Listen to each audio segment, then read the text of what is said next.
을 잘하라고 말씀을 드린 거는 경제편에 가가지고 만약에 내가 계산이 취약하면 계산 문제 한두 개는 버린다 손치더라도 탄력성 기본 개념을 물어봤을 때 맞출 수 있다든가 뭐 이렇게는 정리는 이렇게 맞춰서 해놔야 된다는 얘기죠. 예, 만약에 이론이 나왔는데 이론마저 틀리면은 어려워진다는 얘기거든요. 간평도 마찬가지고요. 투자도 마찬가지고 다 똑같아요. 그게.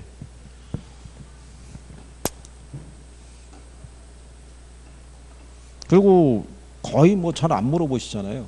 그게 시간이 쭉 했을 때 보면은 이게 학원에 보면요, 그에 동차 합격하신 분들은 연초부터 많이 물어봐요. 연초부터. 그러니까 연초부터 많이 물어봐서 빨리 1차를 궤도에 올려놓고 여름 때 무렵서부터는 2차에 올인하거든요. 그래서 동차 합격을 하면서 가는 게 구도인데 올해는 좀 그렇지는 않은 것 같아요. 그게. 그리고 이 중개사 시험 제도도 그 시간이 지나면 바뀔 수 있다고요. 얘들도 상대평가로 바뀌면, 그죠? 주택관리사 이쪽 시험이 상대평가로 바뀌는 걸로 결정이 나 있는데 여기라고 영향을 안 받겠냐고요. 그러니까 그런 게 있기 전에 돼야 되잖아요. 그죠? 그러니까 그리고 시험 범주 안에서 언급이 되는 애들이 있잖아요. 우리 지금 얘기한 것처럼 임대주택 정책은 거의 매년 나와요. 탄력성도 매년 나오고 부동산 특성도 매년 나오는 거예요. 그 자료 정리한 거 보게 되면 테마식으로 해가지고 제목을 40개 달아줬잖아요. 그죠?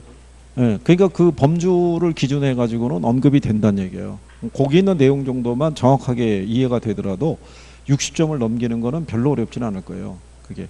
그게 용어가 이해가 안 되면 소용이 없고요. 용어가. 여러분 입맛에 맞춰서 시험 문제가 나오면 얼마나 좋겠어요. 그죠? 난이도 탁탁 맞춰가지고. 그죠? 여러분들이 그 입맛을 맞춰줘야 되니까 그 노력은 조금 더 하셔야 돼요. 그죠? 표정 관리만 하지 말고. 표정 관리야 다 할 수 있죠. 뭐 그렇잖아요. 우리가 무슨 뭐 여기가 연기 학원도 아니고. 참, 그러니까 여기도 나중에 종강할 때 다음 주에 종강이잖아요. 다음 주가 다음 주 종강인 거예요. 이거 종강을 어떻게 해요, 이걸? 참. 자, 16번에 가시면 부동산 투자를 설명한 것이다. 예, 틀린 것을 물어봤어요.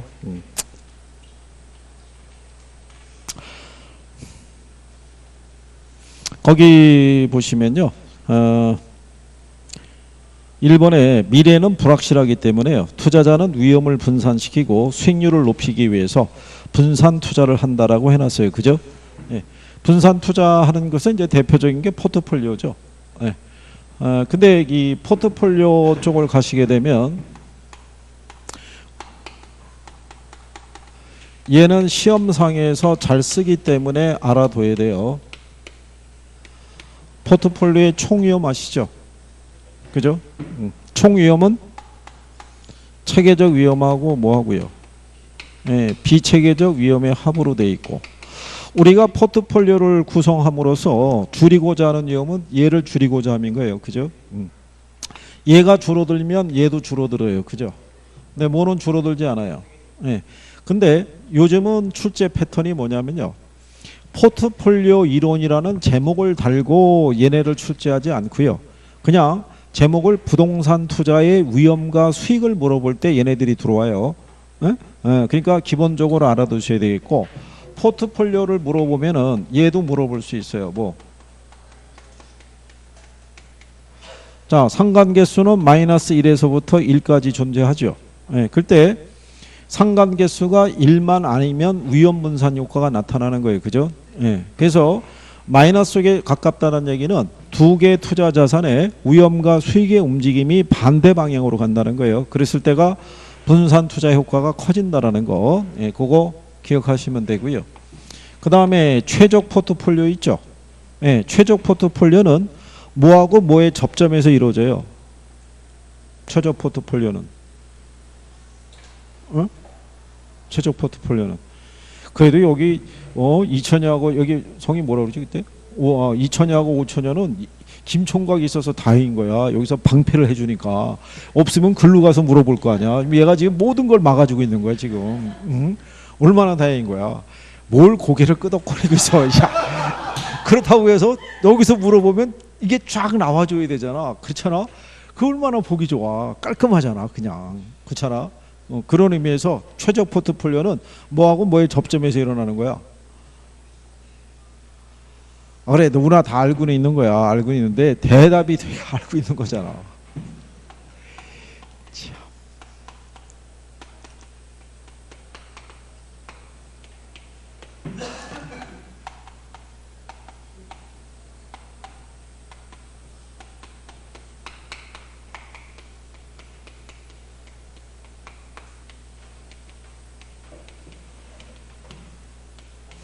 효율적 전선하고 무차별 곡선의 접점에서 일어나는 거예요. 그렇겠죠? 네. 효율적 전선이라는 건 뭐 얘기예요? 효율적 전선, 효율적 투자선 또는 효율적 프론티어라고 그래요. 그죠? 네? 네. 효율적 전선의 의미가 뭐예요? 효율적 전선이라는 게. 네?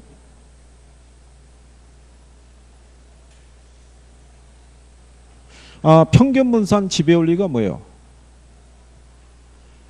평균분산 지배원리. 이제 여기서 대답이 없으면 넘어가는 거예요. 이제 또 이로 넘어가면 또 나중에 또 인터넷에서 또 뜰 거 아니야. 그러면 그때 그 김총각 말고 거기 있던 2명의 처녀는 어떻게 됐나요? 또 이렇게 올라올 거 아니야. 또 여학생들인데 보호해 줘야지. 또 나중에 또 시집갈 때 또 장애인으로 작용. 그때 그 학원에 그 처녀가 여기 그렇게 하면 이제 큰일 나는 거예요. 이제. 김총각은 워낙 많이 오픈이 돼 있기 때문에 지금 와서 어떻게 할 수 있는 건 아니고 여기는 그냥 안고 가야 되고 괜찮아요. 나머지 분들은 사회적 지위와 체면이 있기 때문에 차마 물어보지는 못하겠고. 자, 평균분산 지배원리라는 거는 두 개의 자산의 기대 수익률이 같으면 위험이 작은 거. 위험이 같으면 뭐가 크네? 기대 수익률이 큰 애 있죠. 그거를 선택해서 연결하는 게 효율적 전선인 거예요. 그러니까 효율적 전선은 보면 이렇게 돼 있죠. 여기가 수익률이고 여기가 표준 편차예요. 그죠? 그러면 여기 이렇게 두 개의 자산이 있을 때 B하고 C가 있어요. 그죠? 그럼 B하고 C 중에 우리는 B를 선택하죠. 위험이 같으면 뭐가 크네? 수익이 크네. 그래서 이 선이 연결이 되는 이렇게 이 점이 연결하는 선이 효율적 전선이라고요. 이게 평균분산 지배원리를 충족시키는 포트폴리오의 집합을 선택해서 연결한 선이 효율적 전선이라는 거예요. 그죠? 여기에다가 투자자 개인의 위험에 대한 태도를 반영한 무차별 곡선이 있죠. 이 접점에서 뭐가? 최적 포트폴리오가 결정이 되는 거예요.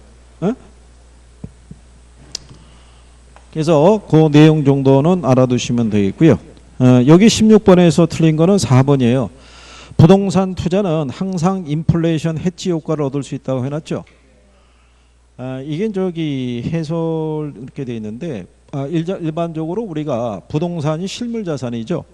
그러니까 인플레에 대한 어떤 방어적인 역할을 해요. 근데 그거는 우리가 예상할 수 있는 인플레는 방어적인 수단이 되는데 예상치 못한 인플레는 부동산도 방어적인 효과가 없어요. 무슨 말인지 아시겠죠? 예전에 IMF 우리가 겪을 때 있죠. 예, 그때 그 인플레라는 게 이게 살인적이었다고요. 그때는 부동산이고 뭐고 간에 다 폭삭 망한 거예요. 그죠? 그래서 일반적으로 부동산이 인플레이션 해지 역할을 해준다는 얘기는 우리가 예상할 수 있고 예측할 수 있는 인플레는 방어적인 수단이 되는데 예상치 못한 인플레는 부동산도 방어적인 역할은 못 해줘요. 그래서 4번이 틀려 있다라고 보시면 되겠고, 그리고 4번과 같이 답을 유도하기는 쉽지 않을 거예요. 그게. 그래서 뭐 그런 정도예요. 그 다음에 17번에 보면 민감도 분석이라고 있죠. 또는 감도 분석이라고 그래요. 자, 투자 수익에 영향을 주는 여러 가지 변수들이 있겠죠. 임대료라든가 또는 영업 경비라든가 또는 예를 들어서 세금이라든가 뭐 여러 가지가 있죠. 이 변수들이 변하면 투자 수익이 변하겠죠. 그러면 이 투자 수익이 뭐 얘기하겠어요? 투자 수익이라는 게 투자 수익.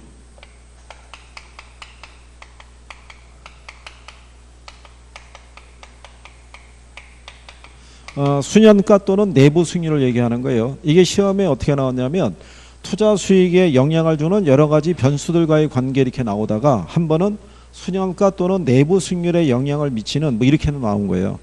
그러니까 투자 수익이라고 쓸 수도 있고 수년가 뭐 이렇게 쓸 수도 있는 거예요. 그래서 가장 민감하게 영향을 주는 요소를 찾아서 집중적인 통제 및 관리를 하고자 하는 것이 민감도 분석의 역할이다라고 보시면 되죠. 그래서 거기 1번 지문에 보면요. 현금 흐름에 영향을 미치는 어느 한 구성 요소가 변화했을 때 투자에 대한 수년가나 내부 수익률 등의 투자의 결과치가 어느 정도 변동하는가를 분석한다라고 이렇게 얘기를 하는 거죠. 무슨 말인지 아시겠죠? 그래서 5번에 나온 것처럼요. 민감도가 작은 투자일수록 수년가나 내부 수익률의 변동폭이 작고 상대적으로 안전성이 낮은 투자 대안으로 평가된다. 그러니까 틀린 거예요. 이게 상대적으로 안전성이 높다라고 보셔야 되겠고요. 그래서 여기는 이제 용어 정도로 정리를 하셔도 되고요. 다만 이제 위험 관리를 하는 기법은 알고 있어야 돼요. 그죠? 위험을 관리하는 방법이 뭐 있어요? 위험을 관리하는 거. 위험을 관리하는 거. 어떻게?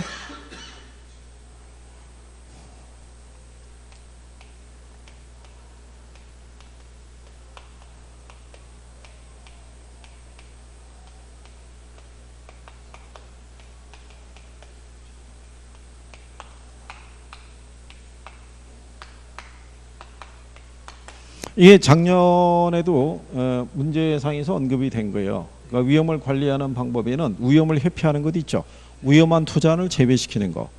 그 다음에 위험을 줄이는 방법에서는 뭐 있어요? 뭐? 보수적인 거? 근데 보수적이라는 표현이 안 나오면 어떡할 거야? 보수적이라는 표현이 안 나오고 수익은 작게 비용은 크게 잡음으로써 산출된 기대 수익률을 하향 조정하는 거. 그 다음에 요구 수익률은 상향 조정하는 거. 그 다음에 뭐 포트폴리오를 구성한다든가 이건 보험에 가입한다든가 이런 거. 그러니까 제목이 나오면 쭉 떠올라야 되는 거예요. 제목이 나왔을 때.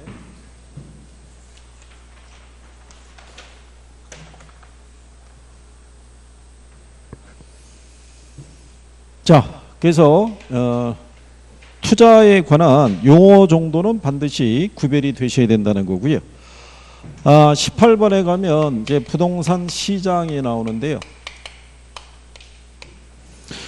요즘은 이 부동산 시장을 물어볼 때 있죠. 예, 그냥 부동산 시장의 특성 등에 대해서만 물어보지 않고 이것도 묶어서 물어봐요. 효율적 시장에 대한 것도 들어오고요. 금융시장에 대한 것도 들어올 수 있고 또는 경제 논리의 수요와 공급 관계도 물어볼 수 있어요. 그죠? 그러니까 포괄적으로는 정리가 되셔야 돼요. 일단은 여기 보시면은 2번이 일단 틀린 거죠. 시장이 고도로 국지화되는 경향이 있다는 것 있죠. 그럼 부동성 때문에 나타나겠죠. 그죠?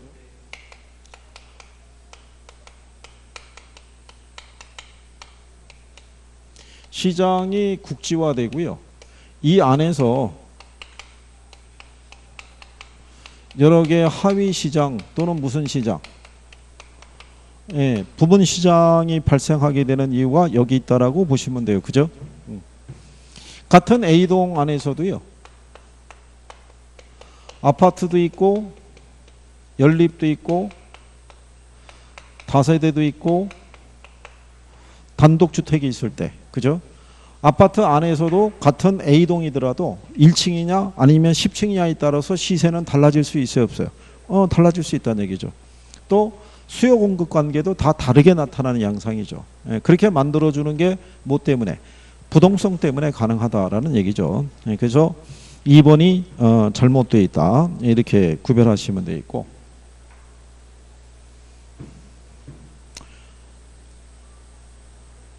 그래서 이제 이 부동산 시장 관계 얘기할 때 여기서 나타나는 거는 어디까지만 나타나요?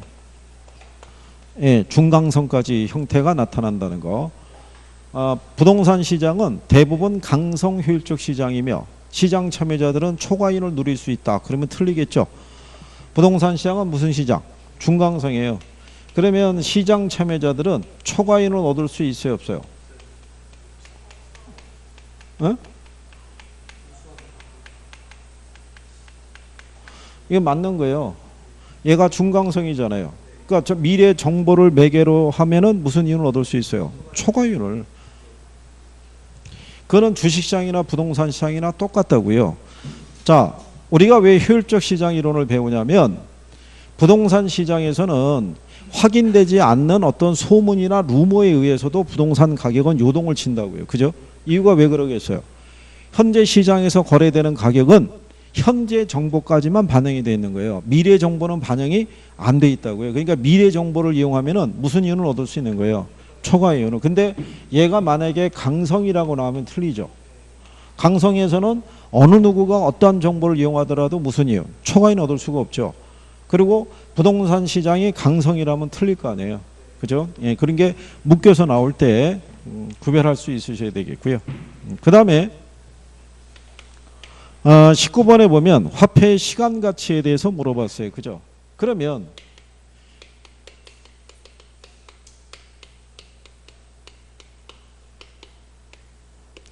화폐의 시간 가치 안에 보면요. 여기도 별로 좋아하지는 않아요. 학생분들이. 예, 그죠? 미래 가치 구하는 것 있죠? 일시불의 미래 가치 개수 있고요. 그 다음에 연금의 미래 가치 개수 있죠? 그 다음에 뭐 있어요? 가장 기초적으로 물어볼 때 미래 가치를 구하는 게 어떤 게 있느냐, 현재 가치 구하는 게 어떤 게 있느냐, 그거를 물어보기도 해요.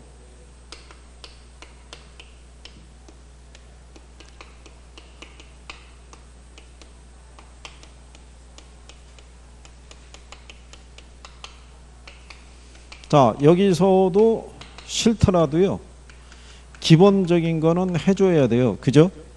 여러분들에게 드린 자료를 보게 되면 얘네 그 이론적으로 나오는 개념하고요, 실전에서 그걸 풀어서 준 내용을 같이 넣어놨으니까 그거를 같이 비교할 수 있어야 되고, 역수는 이렇게 역수라고 그랬어요. 그죠? 이렇게.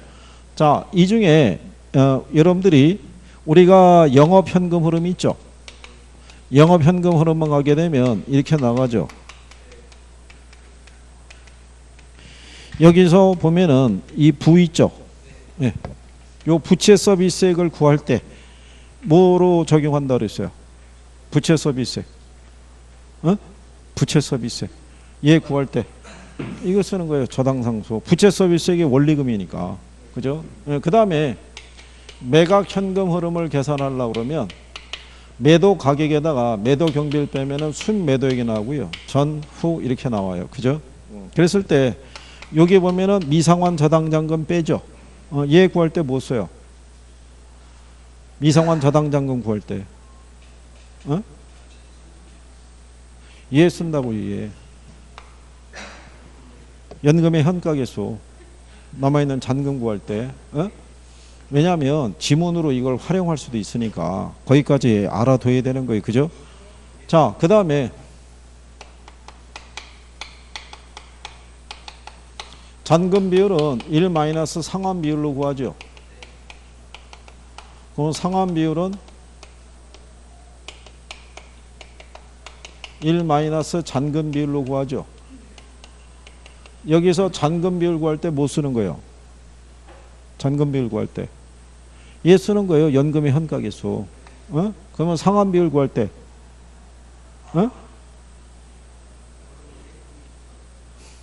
얘 역수가 뭐예요? 연금의 현가계수 역수가 저당상수 쓰는 거예요. 저당상수. 그 다음에 여기서 주택연금 구할 때 뭐 써요? 얘 써요. 얘.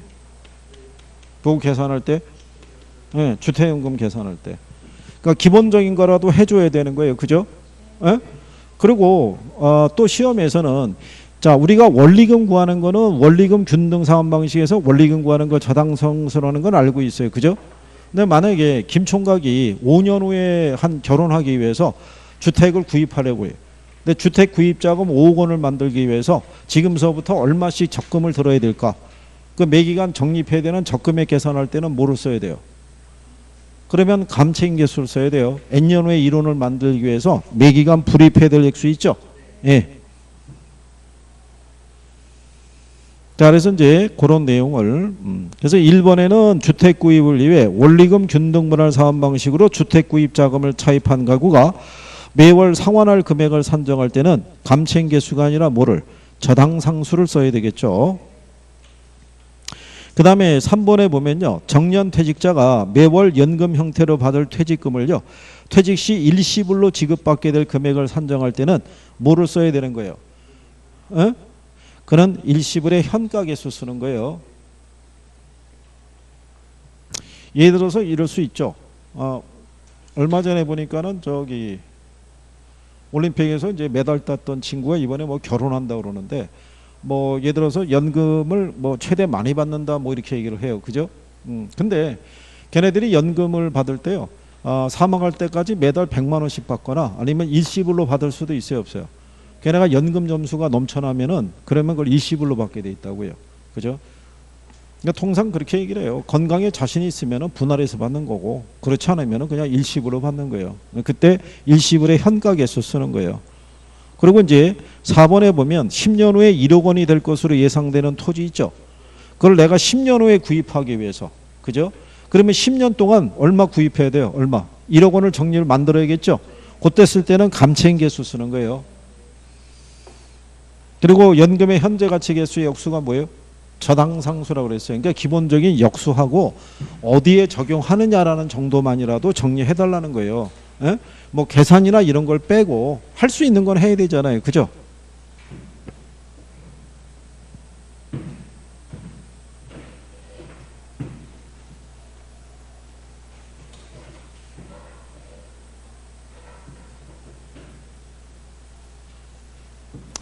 자, 그 다음에 이제 20번에 보시면 세후 현금 수지가 얼마냐고 물어본 거예요. 그죠? 자, 근데 우리가 일반적인 계산할 때는 가유순 전후라고 나오는데 여기는 어디부터 준 거예요? 여기부터 준 거예요.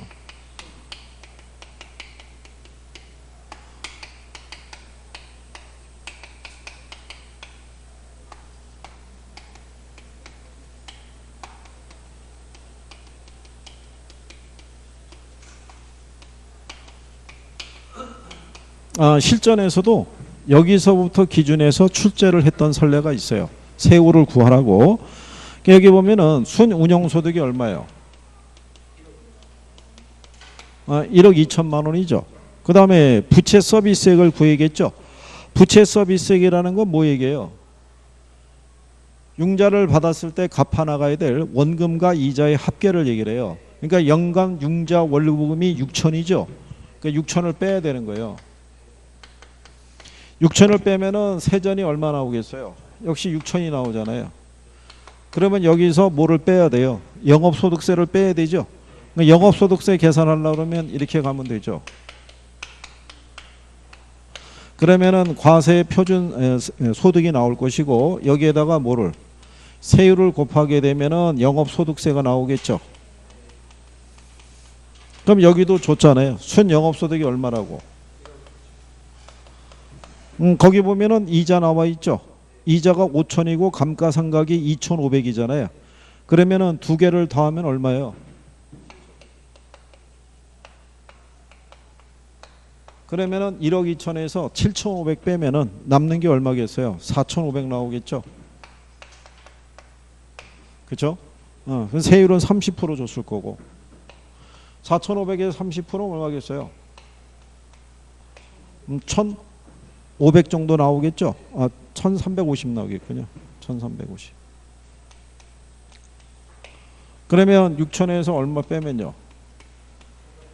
예. 그러면 뭐 4,650만 원 뭐 이렇게 나오겠죠. 그래서 답이 4번 이렇게 되겠죠.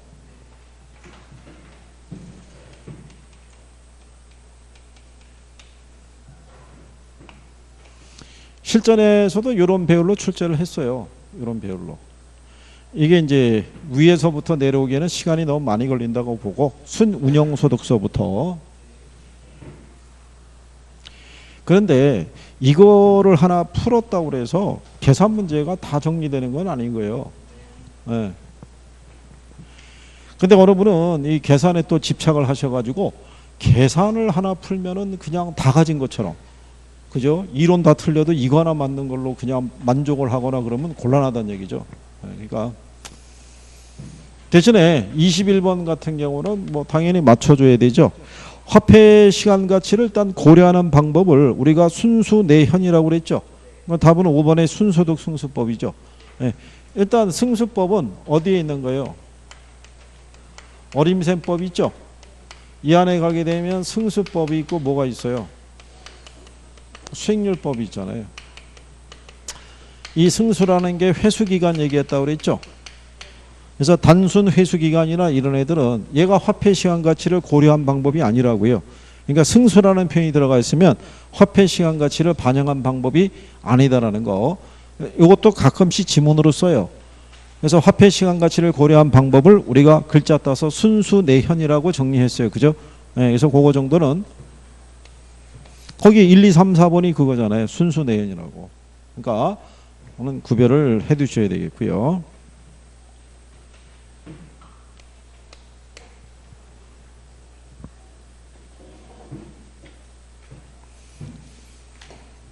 그 다음에 이제 22번에 보시면요. 개발권 양도 제도에 대한 설명으로 틀린 거를 물어봤어요. 그죠?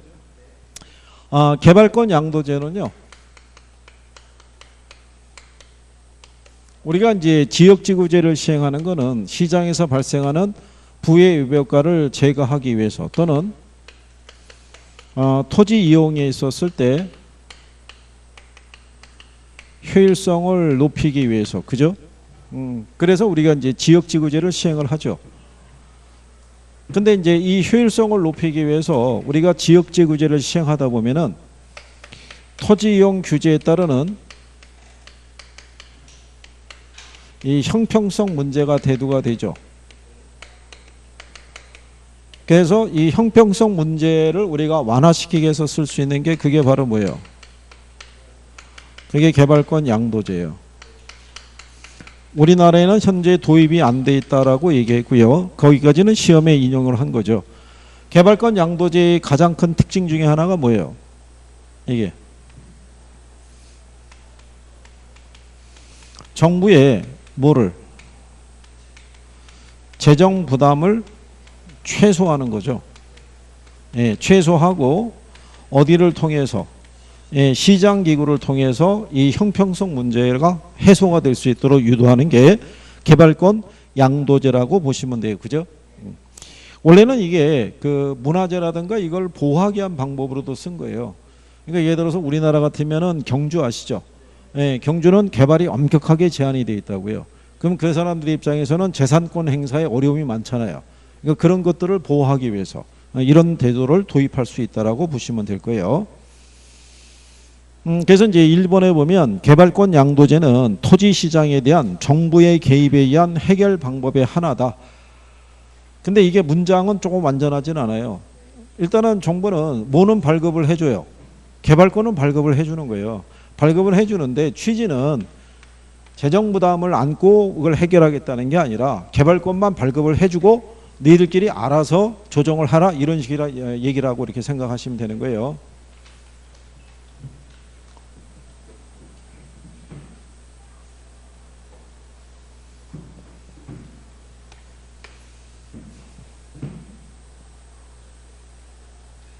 여기서도 조금 더 들어가면은요, 여기도 내용이 힘들어지는 거예요. 그러니까 출제자들이 어느 정도 선에서 잘라준다고 생각하시면 돼요.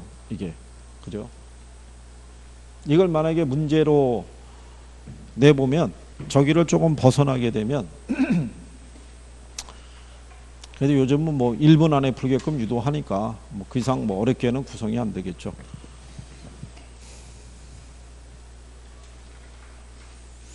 자, 23번에 보시면요. 어떤 사람이 주택을 구입하기 위해 은행으로부터 3,600만 원을 연이자율 5% 10년간 매월 상환 조건으로 대출을 받았다는 거죠. 원금 균등 분할 상환 조건일 때 첫 해 상환해야 될 원금과 이자의 합계가 얼마냐. 그러면 원금 균등 상환 방식에서는 제일 먼저 뭐를 구해야 돼요? 원금을. 원금은 융자금을 납입 횟수로 나눠서 구하죠. 그렇죠? 그러면 융자금이 얼마냐면은 3,600만 원이잖아요. 그렇죠? 근데 대출 기간이 몇 년이에요? 10년이죠. 근데 매월 상환 조건이니까 120으로 나눠야 돼요. 그죠? 그럼 3,600을 120으로 나누면은 30만 원 나온다고요. 그 원금은 구했고요. 이자는 어떻게 구해요?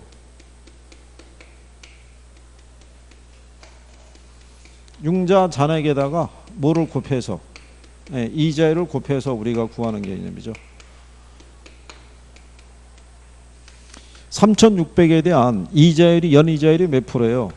5%예요. 그래서 얘 계산하면 얼마 나오냐면요. 180 나와요. 근데 이 180은 연간 180이란 얘기고 월로 바꾸려고 그러면 180을 얼마로? 12로 우리가 바꿔야 되겠죠. 그러면 얼마 나오냐면 월 15만 원 나오죠. 그러면 원금 30만 원과 이자 15만 원 합하게 되면 45만 원 나오겠죠. 근데 이거 굳이 왜 이렇게 나눴냐면 통상 이자를 줄 때요. 여기 보면은 이게 5%로 돼 있잖아요. 통상 여러분들에겐 6% 준다고요. 6%면은 나누기 12 하면은 이게 0.005로 바로 때리면은 바로 금액이 나오는데 5% 기준에서 12로 이거 바꿔서 하게 되면은 0. 이게 딱 안 떨어진다고요. 그러면 수치가 복잡해지거든요. 그래서 그러니까 출제자들이 이자율이나 기간이나 이거를 다 해줄 때는 다 맞춰서 배열하는 거예요. 맞춰서 그것까지 계산해서.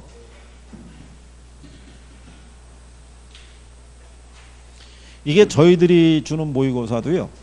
40문제를 출제하라고 그러고 출제 기간을 한 달을 주면은 신경 쓰죠. 그죠? 네, 신경을 쓰고 긍정형, 부정형, 그 다음에 그 안에 지문 배열까지 다 계산해서 배열할 수 있죠. 근데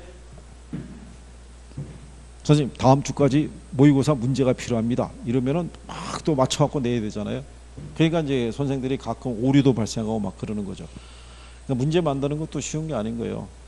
지문을 구성하고 거기다 맞느냐 틀리냐를 맞출 때도 있고 틀리다고요. 그러니까 문제를 하나씩 푸실 때 내용상에서 별게 없으면 관계없는데 지문에서 좀 필요한 애들은 잘 정리해 두셔야 돼요. 24번에 나오는 주택저당 대출 방식 있죠. 예, 걔는 출제 빈도가 높은 애예요. 걔들은 잘 언제든지 정리를 잘 하셔야 돼요. 자, 그러면 근데 항상 보편적으로 물어보는 게요. 이 원리금 상환 방식에 의한 구별 있죠. 상환 방식에 의한 구별을 보게 되면 원금 균등 상환 방식이 있고요. 그 다음에 뭐 있어요? 그 다음에 점증. 그래서 우리가 원리금 얘기할 때 얘는 뭐 한다고 그랬어요? 체감한다고 그랬고 얘는 균등하고 얘는 체증한다고 그랬어요. 요거 기본적으로 물어보는 거고요. 그 다음에 얘는 이 안에서 원금 사업번은 시간이 가면서 증가하고요. 이자는 시간이 가면서 뭐 한다? 감소하는 거예요. 근데 얘도 체감하는 거는 뭐가 줄어드는 거예요? 예, 이자가 감소한다고요. 이자가 감소하니까 원리금이 줄어드는 거거든요. 그러니까 얘네들의 공통점은 이자는 둘 다 어떻게 돼요? 줄어드는 경우라고 보시면 돼요. 그러니까 요건 기본적인 걸로 놓고 우리가 이제 대입할 수 있으시면 되죠. 그래서 1번에 보면 원금 균등 분할 상환 방식은요. 대출자 측에서 볼 때 원금 회수 위험이 원리금 균등 분할 상환 방식보다 상대적으로 적다라고 얘기하죠. 원금 회수가 제일 빨리 이루어지니까. 그 다음에 고정금리 대출의 원금 만기 일시 상환의 경우에 이자 지급 곡선은 수평선이 된다라고 해놨죠. 그거 우리 지난주에도 했잖아요. 기억하죠, 이거? 이렇게 간다고. 그죠? 얘가 이렇게 들어오는 거하고 틀린 거예요.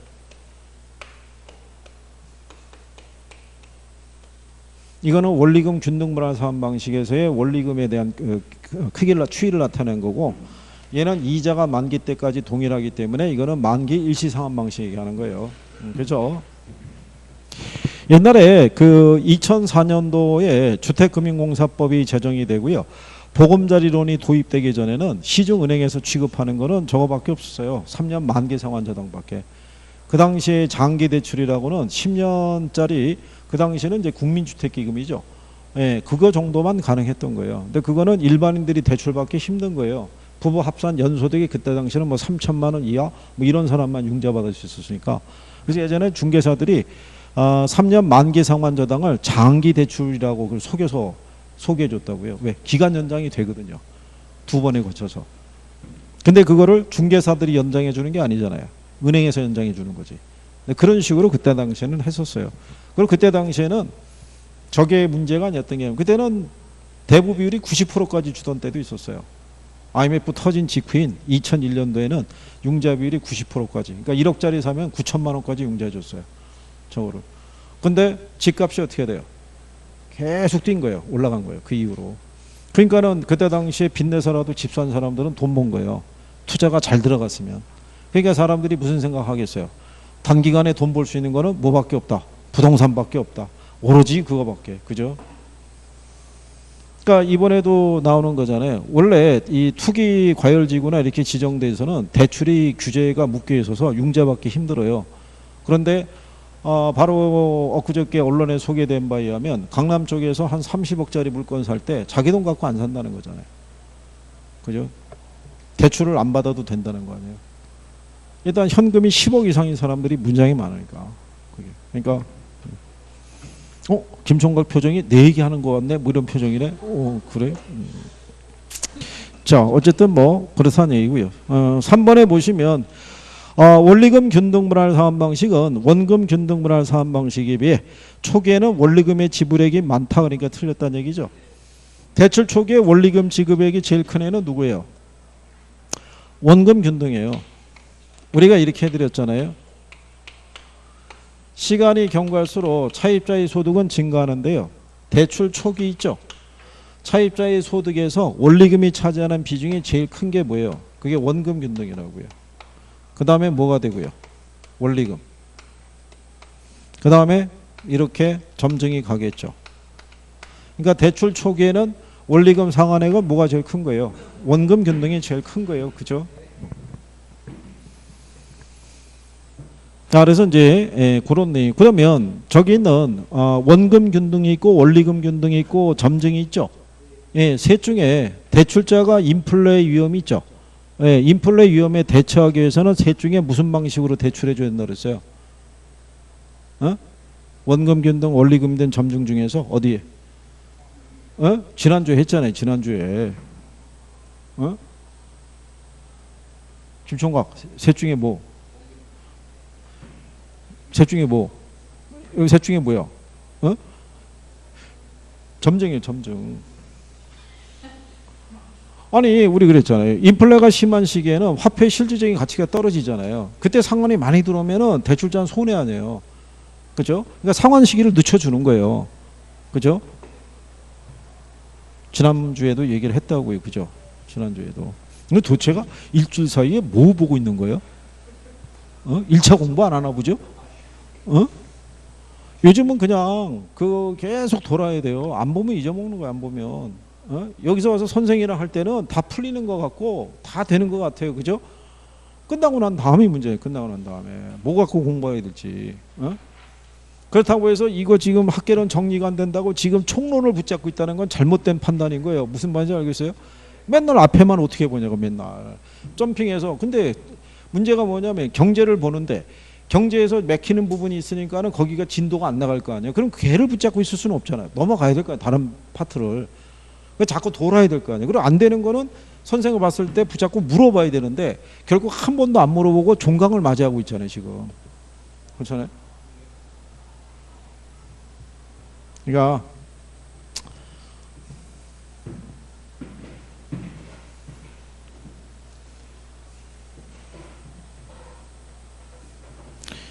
자, 어쨌든 간에 24번에는 그래서 이제 답이 3번이고요. 25번에 가면은 가격 원칙이라고 있죠. 그죠? 자, 가격제 원칙에 보면요. 부동산의 가치는 무슨 상태를 기준으로 가치를 구하는 게 원칙이에요. 예.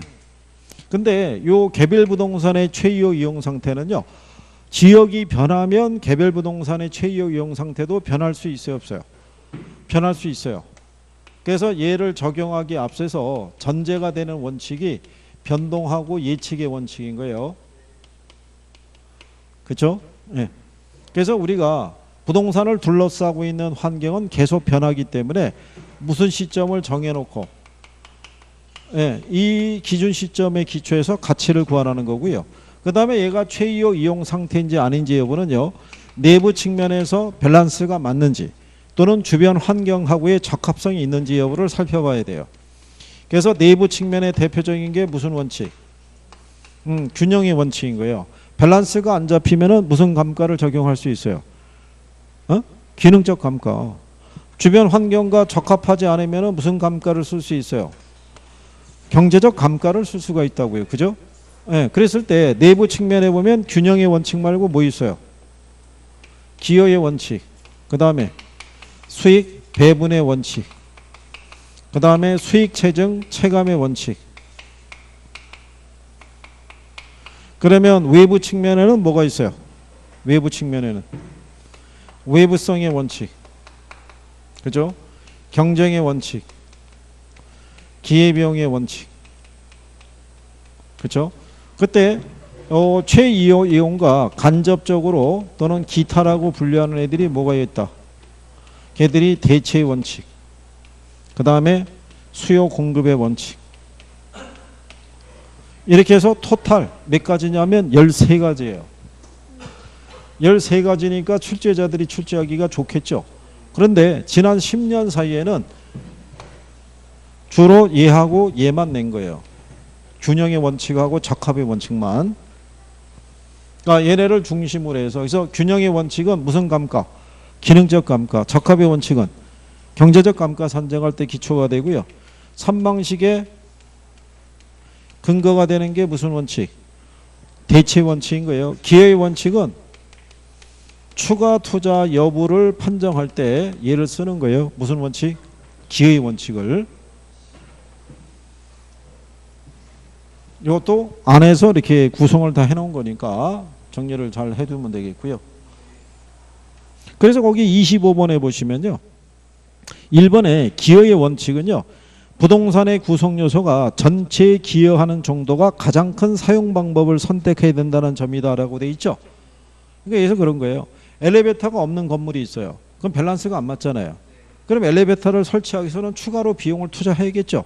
그럼 과연 엘리베이터를 추가로 설치했을 때 전체적인 가치가 그만큼 그냥 상승할 수 있느냐 이거예요. 그거를 이제 판단할 때 기여의 원칙의 논리를 쓰는 거예요. 그리고 이제 3번에 보면 변동의 원칙은 기준 시점 또는 시점 수준과 관련이 있다는 거죠. 부동산을 둘러싸고 있는 이 요인은 계속 변한다고 얘기했어요. 그죠? 그래서 이제 4번에 보면 적합의 원칙은 내부 구성 요소의 결합이 적절해야 이렇게 돼 있죠. 그래서 부동산의 유용성이 최고로 발휘된다는 점에서 이렇게 돼 있잖아요. 내부 구성 요소 간의 결합이 적절해야 된 것은 그건 균형의 원칙이죠. 적합의 원칙이 아니라 적합의 원칙은 부동산의 가치는 인근 지역의 환경에 적합했을 때 적정한 가치를 갖게 된다는 거예요.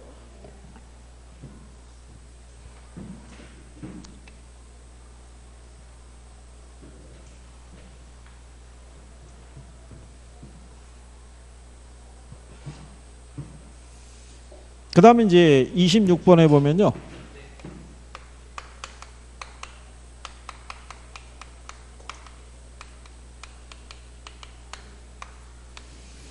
투자회사법이 있는데요.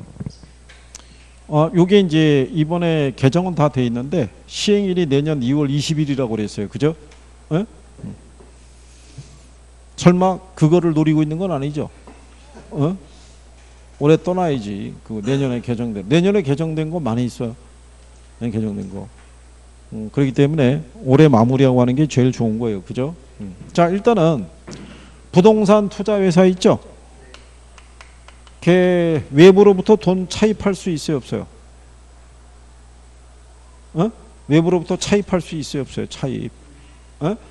그러면 사채 발행할 수 있어요, 없어요?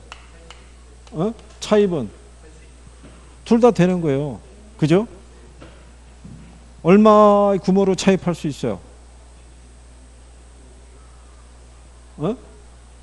아니, 자기 자본의 2배 범위 내에서 차입 및 사채를 운영할 수 있는데 주주총회 특별 결의가 있으면 10배까지 차입할 수 있다고요.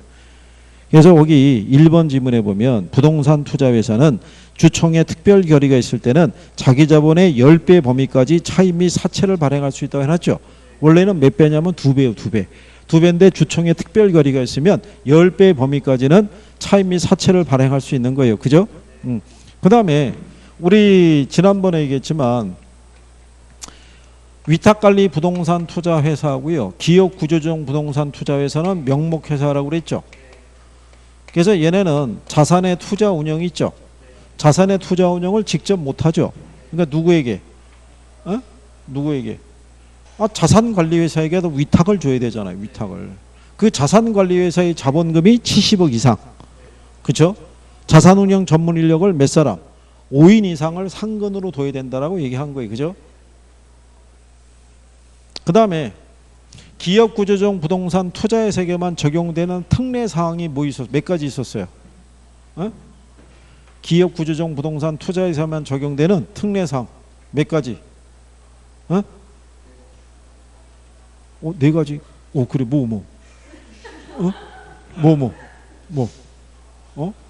뭐? 내가 했잖아. 학개론에서 모르면 몇 가지? 일단 4가지 불러보는 거야, 4가지. 4가지 있어, 4가지. 뭐? 야, 4가지만 알면 무슨 소용이 있어? 4가지라는 거 알면. 뭐? 내가 왜 돌아섰겠어? 그치, 너한테 4가지를 구하려고 그러면 수업 끝날 거 아니야. 그러니까 일단 내가 돌아서야지 어떻게 하겠어? 이 조항을 적용받지 않아요. 100분의 30 이상을 일반의 청약에 제공을 해야 되죠. 네. 공모를 적용받지 않고요. 얘는 모두 가능해요. 네. 사모도 가능한 거예요. 그죠? 요즘 이슈가 됐던 게 그 사모펀드 알죠? 네? 소수의 기관 투자자로부터 우리가 자금을 조달할 수도 있고요. 주식 분산에 적용을 받는다, 안 받는다? 안 받아요. 1인당 주식 소유 한도 있죠? 네. 1인당 주식 소유 한도는 자기 관리하고 위탁 관리는 얼마? 100분의 50인데 그 조항을 적용 안 받는 거예요. 그 다음에 또 뭐 적용을 안 받아요? 처분 제한을 안 받아요. 그죠? 그 다음에 자산 구성이 있죠. 부동산 투자에서는 매 분기말 현재 총 자산의 100분의 80 이상이 부동산 관련 유가증권 및 현금으로 돼 있어야 되고 그 중에 얼마는? 70 이상은 부동산에 된다는 부분에 적용을 안 받는 거예요. 그래서 이 4가지가 특례사항이에요. 그래서 거기 3번 지문에 보면 기업구조조정 부동산 투자회사는 뭐가 가능하다고? 사모가 가능하다라고 얘기하는 거예요. 그죠? 그리고 5번에 보면 국민연금공단 등 이 대통령령이 정하는 주주가 단독 또는 공동으로 발행주식 총수의 50% 이상을 인수하는 경우에 일반의 청약에 제공한 것으로 본다는 얘기예요. 그러니까 100분의 30을 원래는 일반의 청약에 제공을 해야 되는데 국민연금공단 등이 만약에 100분의 50을 인수를 했으면은 그걸로 그 조건은 충족이 된 거로 본다는 얘기죠. 그래서 이제 틀린 거는 이제 4번이라고 얘기하는 거예요. 이게 이제 부동산 투자회사는 다른 회사하고는 합병할 수가 없어요. 근데 부동산 투자회사끼리는 뭐 할 수 있다는 거예요. 합병할 수 있는데 이 형태가 같아야 된다는 얘기죠. 그래서 틀린 게 4번을 준 거고요. 그 다음에 27번에 보면요. 프레이트 금융에 대해서 나와 있어요. 그죠?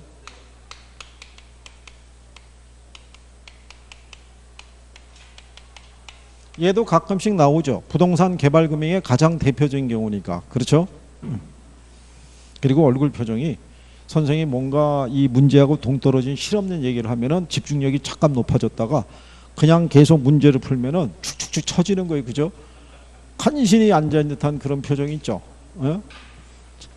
아니 무슨 선생이 여기서 드라마 찍는 것도 아니고 그렇지 않겠어요 지금? 응? 집중을 해서 열심히 해야 될 거 아니에요. 열심히 해서 이거 뒤에 답하고 해설이 있다고 그래가지고 문제는 풀어보지 않고 그냥 들어온 거죠. 그렇죠? 풀어보려고 그랬는데 뒤에 답하고 해설하고 내 생각하고 얼마나 그렇게 똑같은지, 그죠?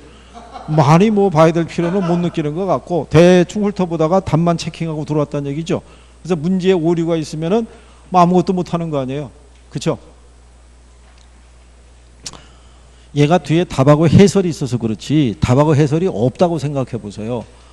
이걸 시험 본다고 그러면 100점 나오겠어요? 그렇지는 않을 거 아니에요. 그죠? 집중을 해야 될 거 아니겠어요? 어? 자, 27번에 금융기관이 시행사에게 프로젝트 금융을 제공하고요. 대출 원리금의 회수를 원활하게 위해서 시행사나 시공사에게 요구할 수 있는 사항이 있죠. 예, 이 제목으로도 출제를 했던 선례가 있어요. 자, 먼저 독립된 프로젝트 회사를 설립하게 해서 개발 사업의 부도가 사업주에게 영향을 미치지 못하도록 한다라고 해놓은 거예요. 요거는 프로젝트 사업주가 할 수 있는 역할이라고 보시면 돼요. 우리가 지난번에 그렇게 얘기했었죠.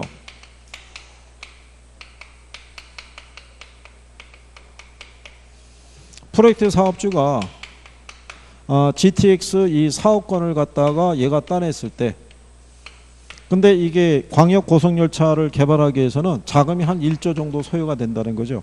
이거를 자기가 운영하기는 부담스럽고 이 프로젝트 사업주에 투자했던 기존의 주주가 있다든가 하면은 이 사업 진행을 반대할 수도 있다는 얘기죠.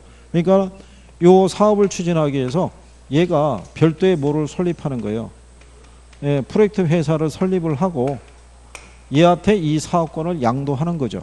양도하는 조건으로 지분을 인수하거나 나중에 이 사업에 만약에 현물이 있으면 현물로 받거나 뭐 이렇게 조건을 약정을 맺는 거예요. 그리고 이 프로젝트 회사는 요 사업권에서 야기될 거라고 예상이 되는 현금 흐름이 있죠. 수익성을 기초로 해서 누구를 모집하는 거예요.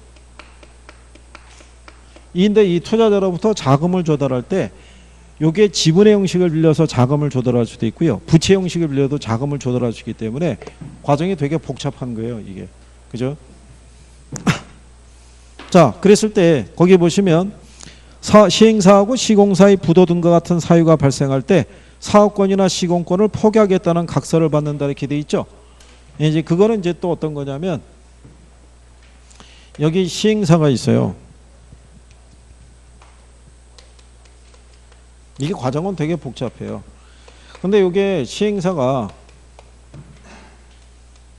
시중은행으로부터 만약에 융자를 신청하면은 시중은행은 얘를 보고는 융자를 안 해줘요. 여기 있는 시행사는 개발사업 초기에 어떤 이제 기획이라든가 초기에 어떤 이제 사업에 대한 인허가라든가 이런 과정만 수행한 애들이지 돈은 없는 애들이에요. 그러니까 얘를 보고는 안 해주고 누구를 물고 들어와야 돼요. 예, 시공사를 같이 물고 들어와야 돼요. 그래서 얘가 연대 보증을 서줘야 돼요. 그래서 뭐가 일이 잘못되면 내가 책임지고 완성을 시켜준다든가 뭔가 이걸 해줘야 돼요. 그러면은 여기 있는 시중은행은 얘 보고 빌려주는 게 아니라 얘 보고 돈을 빌려주는 거예요. 그래서 만약에 거기 나온 것처럼 시공사의 부도 같은 사유가 발생할 때 사업권이나 시공권을 포기하겠다는 각서도 쓰고요. 그 다음에 리을에 보게 되면 시공사에게 책임 준공 의무를 지우는 동시에 PF 대출의 채무를 인수하게 하거나 이에 대한 보증을 서달라고 유도하는 거예요. 근데 그렇게 해가지고 여기서는 개발사업 초기에 대한 자금만 조달할 수 있는 거예요. 근데 본격적으로 개발사업이 추진이 되면 더 많은 돈이 필요할 수 있어요, 없어요? 예, 있으면 그때 이제 여기 가면은 얘네가 만약에 제2금융권이라 그러면 제1금융권에서 돈을 갖다 어떻게 해야 돼요? 더 많은 돈을 빌려와야 되잖아요. 이게 조달하는 과정이 또 우리가 브릿지론이라고 그래서 자금을 또 빌려오는 케이스가 있는데 거기까지는 뭐 구성하지는 않을 거예요. 예, 그리고 이제 법적인 채무자가 프로젝트 회사가 되게 해서 사업주의 부의금융 효과가 나타나게 한다라고 이렇게 표현이 되어 있는 거죠. 요거는 누가? 요거는 프로젝트 사업주의 입장에서는 그 어떤 장점에 해당하는 경우고 여기는 금융기관의 역할을 물어본 거기 때문에 그래서 니은과 같이 각서를 받는 경우가 있고요. 그 다음에 디귿에 보면요. 부동산 개발 사업의 자금 지출 우선순위를 정할 때 시행사의 개발이익이 공사비보다 나중에 인출되도록 한다라고 해놨죠. 요게 시험에서 한 2번 나왔어요. 자, 공사비가 있고 개발이익이 있죠. 1순위가 공사비고 2순위가 개발이익이에요. 예, 그래서 그 경우하고 그 다음에 리을에 대한 부분 그렇게 세 가지가 되더라 이렇게 구별하시면 되겠고요.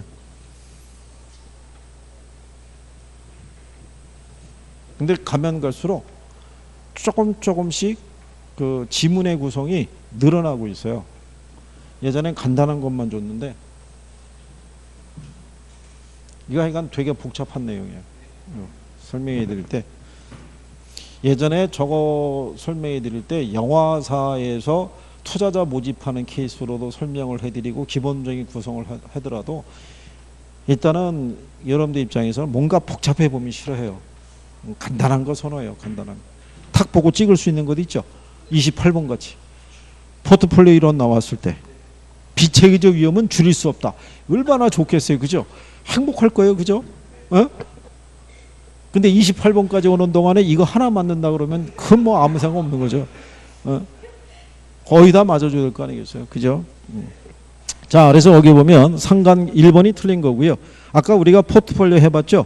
1일 때는 분산 투자 효과가 안 나타난다고 그랬어요. 그죠? 마이너스 1일 때는 분산 투자 효과가 크게 나타난다라고 설명한 거예요. 그래서 28번까지 풀어보셨어요. 잠깐 쉬었다가 나머지 마무리하시죠.